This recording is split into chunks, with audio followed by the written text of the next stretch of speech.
I've been training for the muscle up for the past 2.5 months or so, and I've made a lot of progress. Very excited about it. And in this video, I'm going to break down all of the main tips that helped me go from being able to do pull-ups to get my first muscle up, including the 5 main exercises that were essential in me getting from my pull-ups to my first muscle up, all of the tips I've learned along the way, and specifically a little tweak that I made that helped me actually go from very static pull-ups into developing the explosiveness that you need to get to the muscle up. So let's get into it. So the biggest thing that I needed to do to be able to get from 8 pull-ups and having no explosiveness into being able to actually get my muscle up, this first step and the first exercise that was really key in me getting to my muscle up was developing the explosiveness with explosive pull-ups. I could do 8+ static pull-ups, and I was training this muscular endurance, but I didn't have any of the explosive strength or power that you need in order to actually get over the bar in the muscle up. So this is the drill that I use that was so helpful. So all you need is a box or a bench. To start, I started using a resistance band. So I would have a resistance band and I would do these explosive pull-ups where instead of focusing on getting as many as possible, that muscular endurance, I would focus on between 3 to 5 super high explosive pull-ups. So basically pulling my body up as high as I possibly can. Let's go through form here. Hands shoulder width apart. To start, you want to start with a box, unless you already can do explosive pull-ups, in which case, amazing, go for those. But to start out, I actually used a resistance band here, so I would have a resistance band on my feet. And what I wanted to do here was step down and then pull up, try to get my chest to the bar or tits to bar, basically get my chin as high as I possibly can. I'm pulling the bar up to my chest and even to my belly button if I possibly can. I know people can do that. Your girl can't do that. So let me show you what I can do.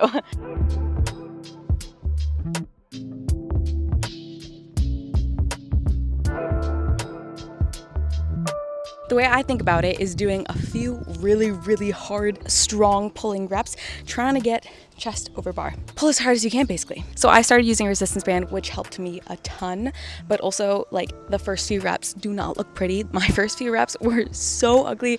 It's crazy. I'm gonna try and find a video to put in here, but they look really ugly, and that's okay.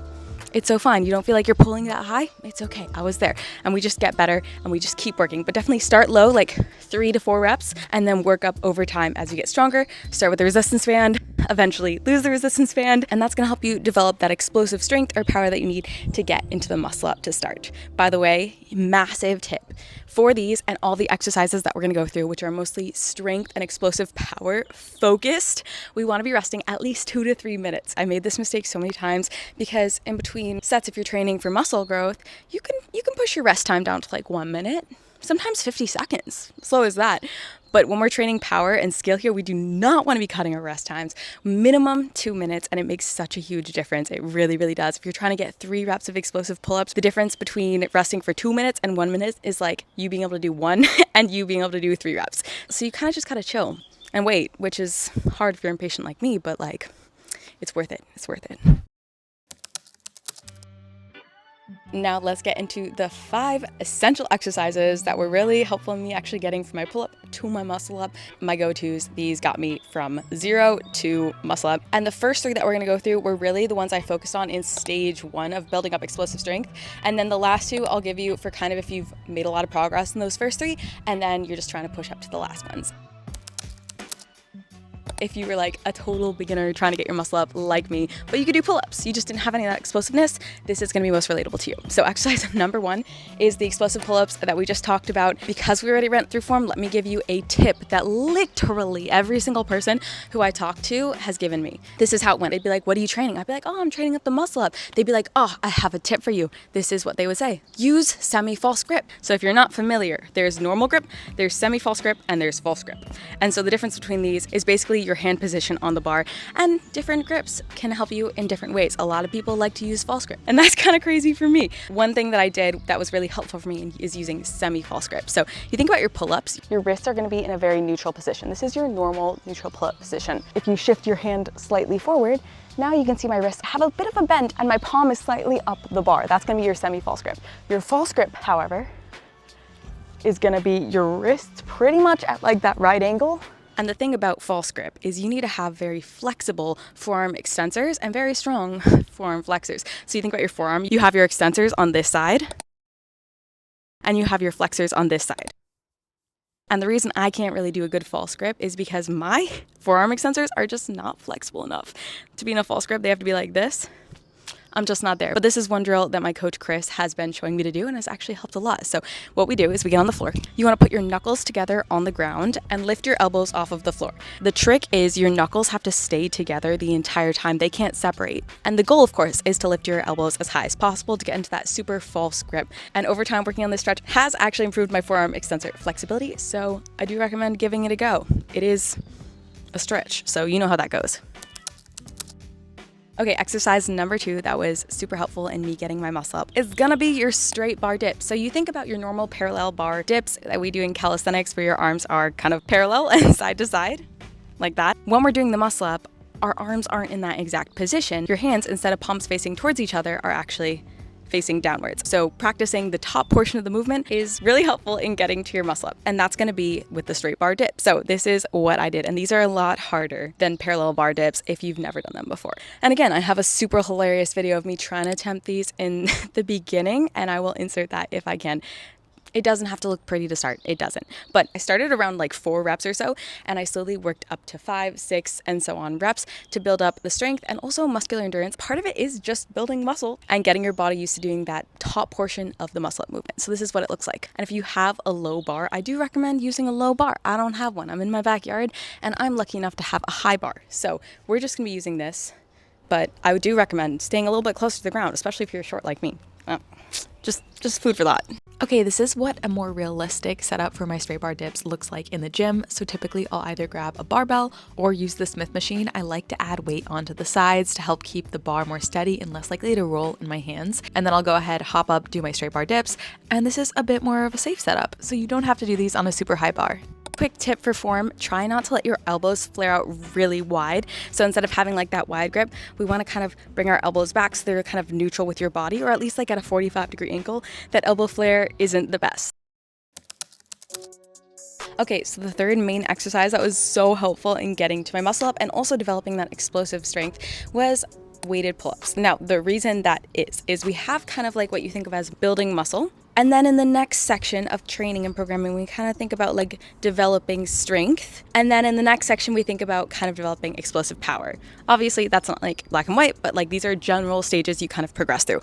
So if you're stuck in the stage that I was, where I was just doing pull-ups but didn't have any of that explosive strength, the next section isn't necessarily to go straight into a ton of explosive strength, but also to build up that strength that we need in order to develop the explosiveness. And the way we do that is with weighted pull-ups. So what's the main difference between hypertrophy, developing muscle, and developing this strength? So the main difference is going to be the rep range and also how close you are to failure. So if you are in the stage where you can do pull-ups already and you can do like 8, 10 plus more pull-ups, what you want to do is move into a strength stage where now you're doing 3, 5, maybe 6 reps, and you're going much, much heavier. The way I do this is I use a weight belt, I load on some weight, and I start with about 4 reps, and then I over time add on to 5, add on to 6 with the same weight, and then I'll add on weight and go back down to 3 or 4 reps, and then I'll do this over time, and this is how I build up strength.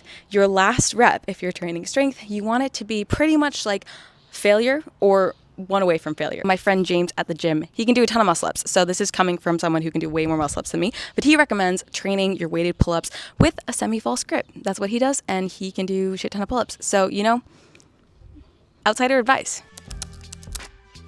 Okay, we're transitioning into the shade because it's actually getting quite sunny. The fourth exercise that was so helpful in me getting to my muscle up. Now, the first 3 were really helpful in me starting to develop that strength and explosive power.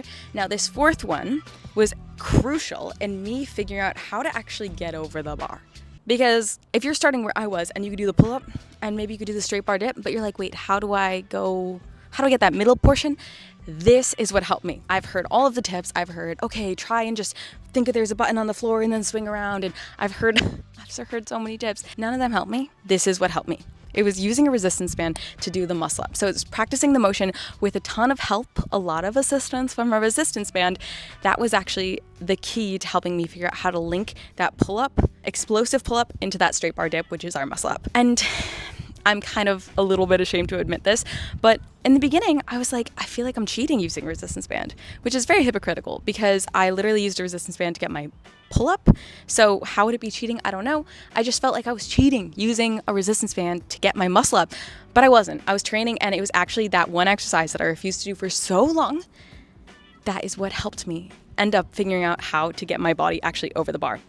So resistance band assisted muscle up, what you're gonna do is you're gonna hang a resistance band above the top of the bar, you're gonna put your feet in it, and then you're gonna stand on a box. And what I did is I just hopped on down from the box, fully extended.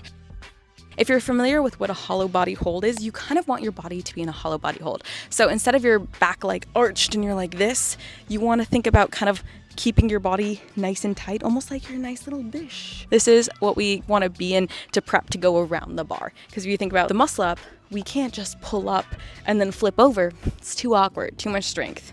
Unless you can do the slow muscle up, which I cannot. We're not starting there as a beginner.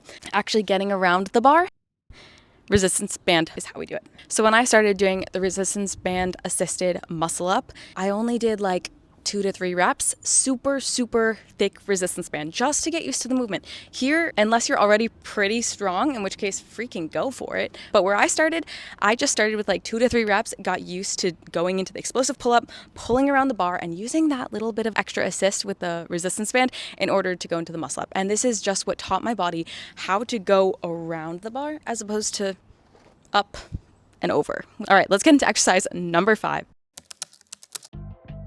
Okay, and the last main exercise I would recommend if you're training for the muscle up is gonna be your muscle up negative. I only started adding these after having already done the first 3, trained those for a bit, started practicing the movement with the resistance band to do a resistance band assisted muscle up. Muscle up negatives is what helped me develop more strength and get more comfortable in that transition period where I'm going from up over the bar, pulling, and then pushing back up. That was really helpful, but I wouldn't necessarily recommend jumping straight into that if you haven't done any of the first 4 at all. But this one has been really helpful if you're kind of in like a little bit more of a progressed stage or you're feeling really confident. Go for it. We love that. So muscle up negatives. You're going to start at the top of the bar. Honestly, I just climb up. Kind of just yeet myself over the top. And then at the top of the bar, we're going to lower ourselves as slow as freaking possible. So if you think about kind of like your pull-up negative, where you're start at the top of the pull-up and you lower yourself as slow as possible, like a turtle, that's what we're doing. That's exactly what we're doing, but muscle up version. And it's a bit humbling, I gotta say, a little bit humbling, because it doesn't look real slow, but we try to make it as slow as possible. It's all about resisting gravity. Don't be afraid if you kind of just drop like a hot fly. That wasn't a saying. Don't be afraid if you just drop, like me. Thank you, like a sack of potatoes. So I'll show you what it looks like.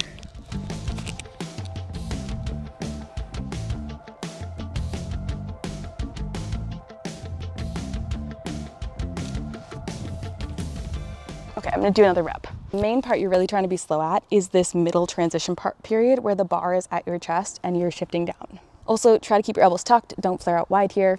It's not gonna help you. We don't want a chicken wing. It wasn't very slow, but it works. It works. What prereqs do I recommend you having before getting into your muscle up? Well, honestly, be able to do at least 8 strict bodyweight pull-ups. And we're talking like full arms extension to full chin over bar. None of that half reps. Honestly, I think if you're doing anything less than that, you might be able to optimize to build up a little bit more muscle before actually trying to get into the muscle up. That's just what I would personally recommend. I started being able to do at least 10 pull-ups, so that's my recommendation. I personally train 2 times a week, my muscle up training, and I make sure to always have 2 days of break between those muscle up sessions. At least 1 day of those has to be a complete rest day. So no upper body muscles are used. Actually, for my complete rest day, no muscles are used. That's just how we roll. I don't skip rest days, and it helps me train a lot harder and more effectively. So I hope you enjoyed this video. If you found it helpful, give it a thumbs up.